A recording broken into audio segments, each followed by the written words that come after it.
Welcome to the Chinese Lore Podcast, where I retell classic Chinese stories in English. This is episode 47 of Investiture of the Gods. Last time, Jiang Ziya and company routed Wen Zhong's forces and sent him fleeing back toward Shang territory. But Wen Zhong would never make it back home alive.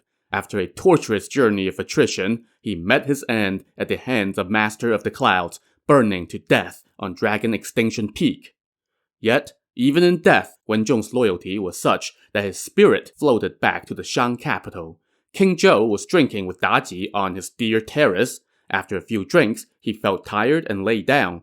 Suddenly, he saw Wen Zhong standing by his side, saying, "Your old servant went to wage war against the West on your command, but I lost time and again and have met my end on Western soil. I hope your highness will govern with compassion, seek out talent to assist the state, abstain from wine and women, and avoid disrupting the court. Pay close attention to state affairs, accept public opinion, and respect the will of heaven. Do your best to repent for the faults you have committed in order to save the empire. I must go now. I cannot tarry any longer." Suddenly, King Zhou startled awake and mumbled, "So strange." Daji asked what was the matter, and he recounted his dream. She told him, "Dreams come from the heart. I have often heard that your highness is worried about Grand Tutor Wen's campaign. That must be why you had this dream. But Grand Tutor Wen is not one to lose a war." "You're right," King Zhou said, and so he swept his worries aside. Meanwhile, Shen Gongbao, the former Chan sect disciple turned adversary, got news that Wen Zhong was dead, and he was seething with hatred for Jiang Ziya. He now traveled near and far to recruit more Taoists to attack Western Qi in the name of avenging Wen Zhong. One day, Shen Gongbao was flying past Dragon Squeezing Mountain on his tiger when he suddenly saw a boy jumping around on a cliff.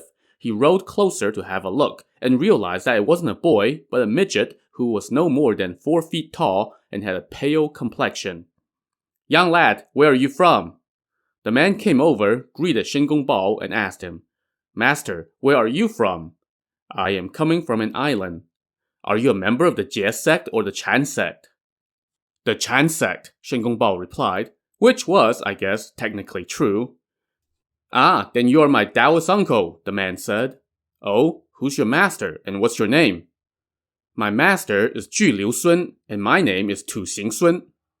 And Ju Liu Sun, by the way, was a member of the class of 12 who had just finished their tussle against Wen Zhong. Shen Gongbao now asked Tu Xingsun how long he had been cultivating his style, and Tu Xingsun said that he had been at it for 100 years. Shaking his head, Shen Gongbao told him, "I don't think you will achieve immortality. You might as well pursue wealth and prosperity in the mortal realm instead." "How do you mean?" Tu Xingsun asked. "In my view, you would be better off being an official and enjoying the king's largesse." "And how can I attain that?" "If you're willing to leave here, then I will write you a recommendation letter to help you succeed," Shen Gongbao told him. "And where would you send me?" "I would recommend you to Deng Chanyu, commander of 3 Peaks Pass, and you will find success for sure." "If I can attain any measure of success, I would be immensely grateful for your kindness," Tu Xingsun said. "So, what skills do you have?" Shen Gongbao asked. "I can travel great distances quickly." "Okay, show me." So Tu Xingsun gave his body a little twist, and he was gone in a flash. And then, in the blink of an eye, he was back in a flash. Shen Gongbao was delighted. He said, "Your master has some immortal bounding cords. Go take a couple to help you succeed." So this Tu Xingsun apparently had no qualms about stealing from his master on the behest of this total stranger he just met. So he promptly stole a couple of the magic ropes and 5 bottles of magic pills and set out toward 3 Peaks Pass. Shen Gongbao, his devious deed done, continued on his recruitment tour.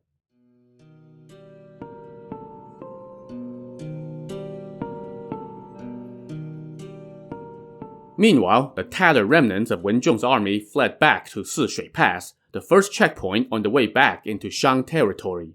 They recounted Wen Zhong's death to the pass commander, Han Rong, who quickly sent a report to the capital. When the report reached King Zhou at court, he was stunned. A few days ago, I dreamed that I saw Grand Tutor Wen at the Deer Terrace telling me that he had been defeated at Dragon Extinction Peak, King Zhou said. Turns out it's really true. Saddened by the loss of his most loyal and reliable official, King Zhou now asked his civil and military officials who among them would go avenge Wen Zhong. Everybody was murmuring amongst themselves, and nobody was volunteering. Eventually, one official bravely stepped forward and volunteered someone else. He said, Deng Chanyu, the commander of Three Peaks Pass, had rendered great service by defeating the rebellious Grand Duke of the South. Only he can succeed in a campaign against Western Qi.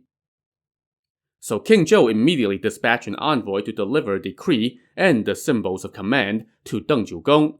The envoy traveled for several days and arrived at Three Peaks Pass. After resting at the government guest house, he went to Deng Chanyu's office the next day, where Deng Chanyu and his officers were waiting with incense, ready to receive the royal decree. The envoy read the decree commanding Deng Chanyu to attack Western Qi, and then Deng Chanyu treated him to a banquet.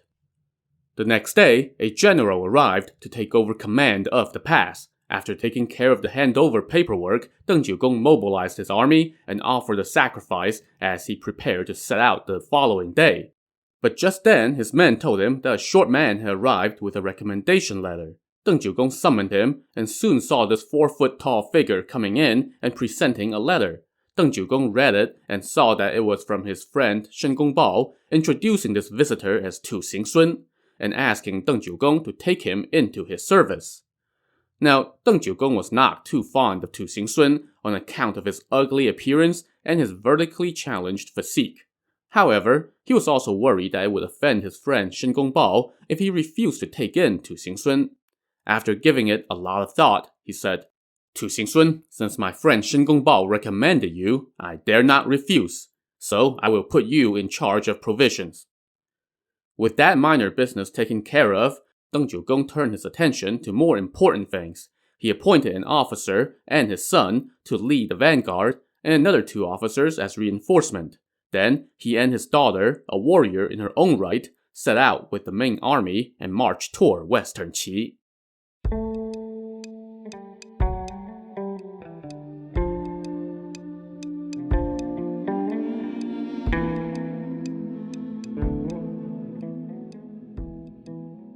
After a month on the road, Deng Chanyu was approaching the east gate of Western Qi, so he ordered his troops to pitch camp and set off a series of explosives to announce their arrival. Meanwhile, inside the city, Jiang Ziya got word that another army, this one led by Deng Chanyu, was outside. He asked his officers who Deng Chanyu was, and Flying Tiger said, "He is a true commander." But Jiang Ziya laughed and said, "Commanders I can handle. It's sorcerers that are troublesome." The next day, Deng Chanyu asked which officer would take the first crack at the enemy. His vanguard general, Tai Luan, immediately volunteered, so he led his unit out of camp and lined up. Riding on his horse and wielding a saber, Tai Luan shouted toward the city to demand battle. When word of this reached Jiang Ziya, he asked who would answer the call. The general Nan Gongquo volunteered and rode out. Across the line, he saw a general who had a face like a crab and a yellow beard. "Who are you?" Nan Gongquo shouted. Tai Luan replied, "I am Tai Luan, Vanguard General under Commander Deng of Three Peaks Pass. We have come west on a royal decree to pacify rebels. You all have acted in a most unvassal-like manner, harboring traitors, staging a rebellion without cause, acting cruelly, killing high court officials, and disregarding the court's command. Even death would not be punishment enough, so we have mobilized a large army to bring you to justice. You all should dismount and surrender so that you may be taken to the capital to receive your punishment and spare your civilians. If you persist on your misguided path, it would be too late for regrets." Nan Gongquo chuckled and said, "Tai Luan, you know that Grand Tutor Wen, the 4 Mo brothers, the commander Zhang Guifang, and the like have all met their doom and lost their heads here. You all are insignificant gnats. Hurry up and leave so you don't get killed." Tai Luan was irate at that slight, so he galloped forth and attacked. Nan Gongquo countered, and the two engaged in a back and forth for 30-some bouts. Suddenly, Tai Luan faked a blow and shouted, "Strike!" as he brought his saber down toward Nan Gongquo. Now, Nan Gongquo had been underestimating his opponent, so he was caught off guard by this move. He went, "Oh crap," and dodged. Tai Luan's saber, however, caught the armor on his shoulder, slicing off a piece of the plate and cutting a bunch of the strings tying the armor together.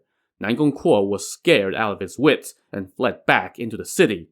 Tai Luan chased the Zhou army for a bit and then returned to camp in victory. "I fought against Nan Gongquo today," he told Deng Jiugong. "I cut off part of his armor, but couldn't take his head." "Even so, you have rendered a great service in blunting the enemy's momentum," Deng Jiugong said.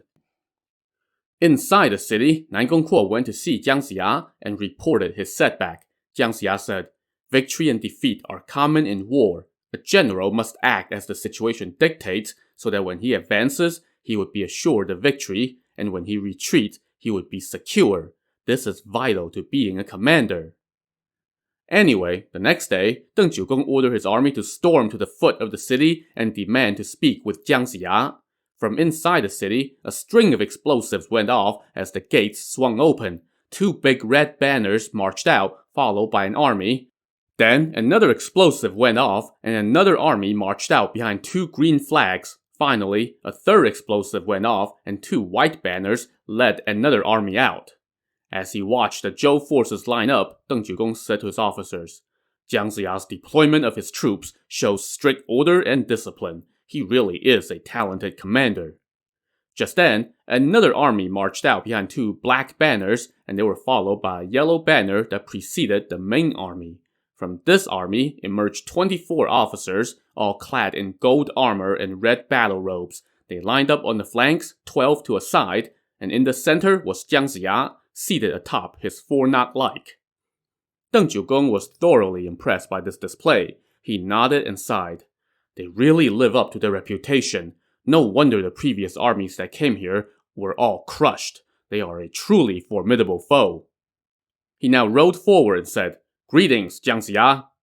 "Commander Deng, please accept my humble greetings," Jiang Ziya replied.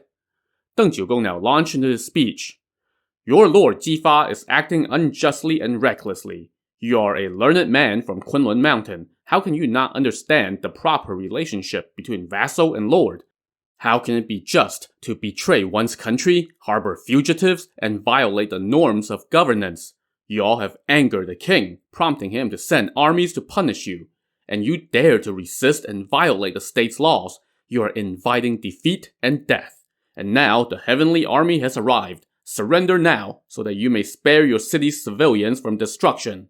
If you refuse my advice, then it will be too late for regrets when your city is sacked and all is reduced to ash." But Jiang Ziya laughed and said, "General Deng, your speech is pure nonsense. Right now, all under heaven support the Zhou. The multiple armies that have attacked us have been wiped out. Right now, you have no more than 10 officers and 200,000 soldiers. It's like sending lambs to fight tigers and throwing eggs against rocks. How can you not lose? In my humble opinion, you should retreat right away and relay to your king that we do not harbor any treasonous intent. It would be best for everyone if we each stayed on our side of the border. If you persist on your misguided path, you might follow Grand Tutor Wen's lead. What then?" Deng Jiugong did not appreciate that advice. He turned to his officers and fumed. "That lowly scoundrel dares to insult the court's representative. My anger cannot be appeased if I don't slay that country bumpkin." So he raised his saber and galloped toward Jiang Ziya. From the Zhou side, Flying Tiger dashed out on his magic cow and shouted, "Deng Jiugong, watch yourself!" Deng Jiugong shot back, "Flying Tiger, you traitor! How dare you face me!" The two now started trading blows. After they fought for a while without either gaining the upper hand, Ne Zha sped out on his Hot Wheels to join the fight. From the opposite side, Deng Jiugong's eldest son, Deng Shou, rode out to take him on. Then Huang Tianhua galloped out on his jade Qilin, and he was met by Deng Jiugong's vanguard general Tai Luan. Pretty soon, more officers from both sides joined the fight, and it quickly turned into a scrum. In the midst of this dogfight, Ne Zha discreetly took out his universal ring and hurled it at Deng Jiugong. It struck him on his left arm, almost knocking him off his saddle. When the Zhou soldiers saw this, they swarmed forward to try to sweep the Shang army off the field. But then, one of Deng Jiugong's officers, Zhao Sheng, opened his mouth and started breathing fire, scorching his foe and knocking the Zhou forces back on their heels. After a long, inconclusive fight, Both sides called it a day, and both tended to their wounded. In the Shang camp, Deng Qiugong was hurting all night from his injury, and it irritated his daughter Deng Chanyu to no end. The next day, Deng Chanyu went to see him and said, "Father, tend to your injury while I go avenge you." "You must be careful," he told her. Deng Chanyu now led her unit to the foot of the city and demanded battle. When Jiang Ziya got word that a female warrior was outside asking for a fight, he remained silent for a good while. Flying Tiger asked, "Prime Minister, you have been in many battles and have shown no hesitation, so why are you so indecisive now?" "There are 3 things to be wary of in war," Jiang Ziya replied. "Taoists, Buddhist monks, and women. They all have some kind of sorcery or dirty trick up their sleeve. I'm worried that our soldiers will be caught off guard and suffer a defeat." Of course, as we have seen, everyone in this novel, be it a man or a woman, has some dirty trick up their sleeve, a fact that Jiang Ziya is conveniently forgetting. But anyway, Ne Zha immediately volunteered to go test his, theory. So, Jiang Ziya sent him out with reminders to be careful. Ne Zha rode out on his wheels and saw his opponent. Deng Chanyu asked who he was, and Ne Zha replied, "I am Ne Zha, serving under Prime Minister Jiang. You're just a girl, not even full-grown yet. How dare you parade yourself on the battlefield? Aren't you ashamed to be going against common decency and exposing yourself thusly? I am guessing you know something about war. But even so, you can't win against me. Hurry on back and send a reputed officer to face me instead."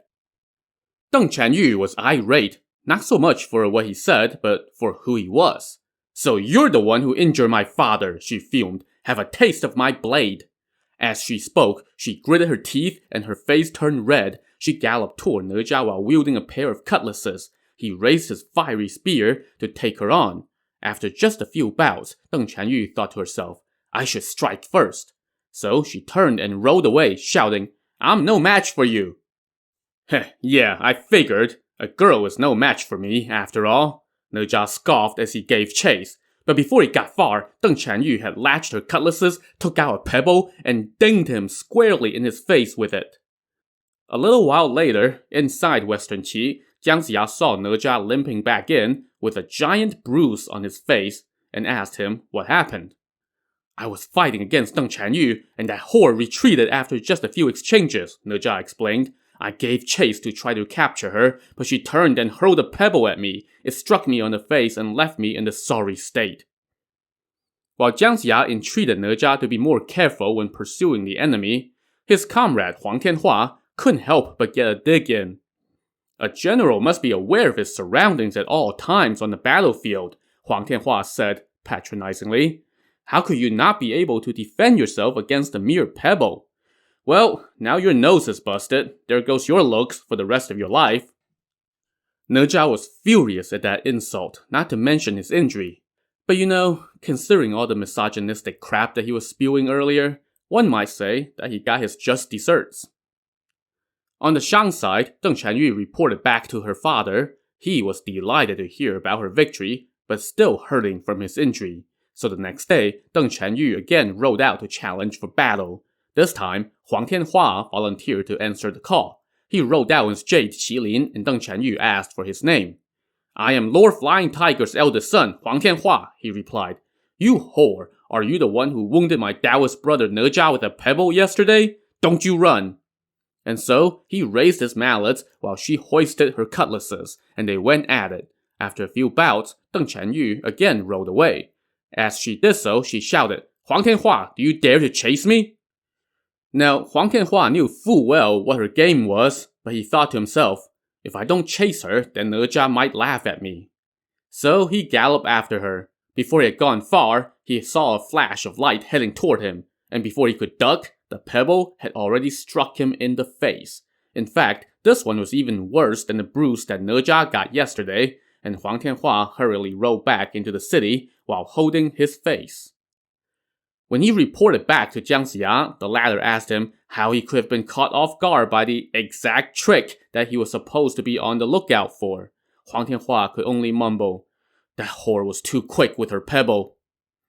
While Jiang Ziya told Huang Tianhua to go get some rest, it was now Ne Zha's turn to get in a dig. A general must be fully aware of his surroundings at all times on the battlefield, Ne Zha said. How can you let a woman beat you? You will never live this down. How dare you throw my words back at me? Huang Tianhua fumed. I was just kidding around. How can you take it to heart? Oh, did you forget how you humiliated me yesterday? Ne Zha shot back. As the two bickered back and forth, Jiang Ziya cut in and reproached them both. You're both supposed to be serving the country. There's no need for this, he said. And that sent both doofuses skulking back to their tents in shame. In the Shang camp, the commander Deng Chanyu was happy about his daughter's victory, but his injured arm was still killing him, and the days passed like years. The next day, Deng Chanyu again went to demand battle. This time, when Jiang Ziya asked who will go fight her, Yang Jian whispered to Dragon Beard Tiger, Hey brother, that woman uses pebbles as a weapon. That's right up your alley. You should go, and I will back you up. So the two of them volunteered and went out. Deng Chanyu was quite taken aback by the sight of this weird dragon-tiger hybrid creature, and she shouted, What is that thing coming this way? Dragon Beard Tiger was furious. You whore! I'm Dragon Beard Tiger, a disciple of Prime Minister Jiang's. What do you want? She asked. On my master's command, I have come to capture you. As he spoke, Dragon Beard Tiger unleashed boulders the size of millstones. They flew like locusts and kicked up an awful lot of dust.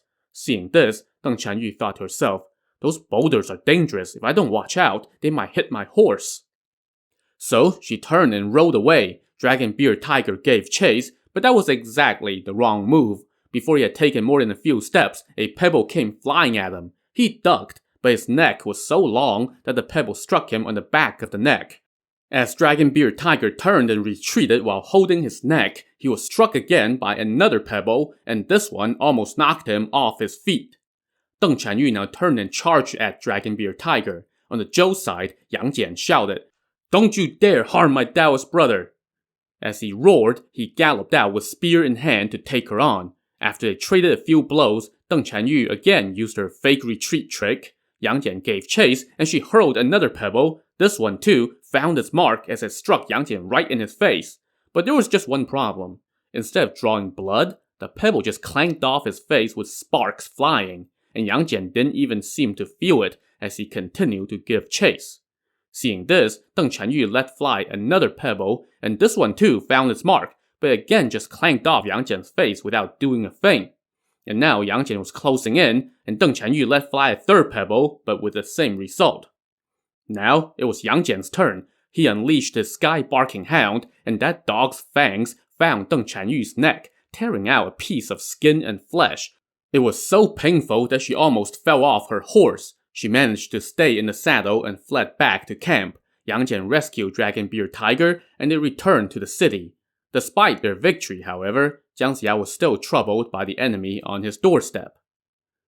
The mood was even more dour in the opposing camp. Deng Chanyu was quite dismayed and troubled upon seeing his daughter return injured, and as he sat in his tent, he was still seething about Ne Zha injuring his arm. While he and his daughter were recovering, his other officers discussed what to do. Just then, word came that their provisions officer, the recently appointed Tu Xingsun, had arrived. When Tu Xingsun came into the main tent, he didn't see the commander, so he asked what was up. The other officers brought him up to speed, and he went to pay his respects to Deng Chanyu in his tent. That Ne Zha broke my arm, and it won't heal, Deng Chanyu lamented. I had come on the king's decree. Who knew that it would end up like this? Commander, this injury is no problem, Tu Xingsun said. I've got the medicine for it. He then took a golden pill out of his gourd, dissolved it in water, and applied it to the wound with a feather. Within moments, the pain stopped. Just then, Tu Xingsun heard a woman moaning in pain in the back tent, and he asked who that was. Deng Chanyu told him that was his daughter, who had also been injured. So Tu Xingsun asked Deng Chanyu to come out, whereupon he applied the same treatment and healed her injury as well. Deng Chanyu was delighted at this and threw a banquet to welcome Tu Xingsun. As they drank, Tu Xingsun asked Deng Chanyu how many battles he had fought against Jiang Ziya. We have fought a number of times, but haven't been able to beat him, Deng Chanyu said. Tu Xingsun laughed and said, If you had been willing to use my talents, you would have pacified Western Qi long ago. Deng Chanyu thought to himself, This man must have some Taoist skills, otherwise Shen Gongbao won't have recommended him to me. Fine, there's no harm in giving him a shot. So the next morning, Deng Jiugong assembled his officers and told Tai Luan, "Let Tu Xingsun have your seal as vanguard general for now. If he can achieve victory, then we can all go home in triumph and enjoy the king's benevolence, rather than dragging this war out. What do you think?" "Commander, I would never dare to refuse your order," Tai Luan said. "It would be wonderful if Tu Xingsun can achieve victory." So Tu Xingsun received the seal for command of the vanguard and led his unit to the foot of Western Qi. To see how he would fare, tune in to the next episode of the Chinese Lore Podcast. Thanks for listening.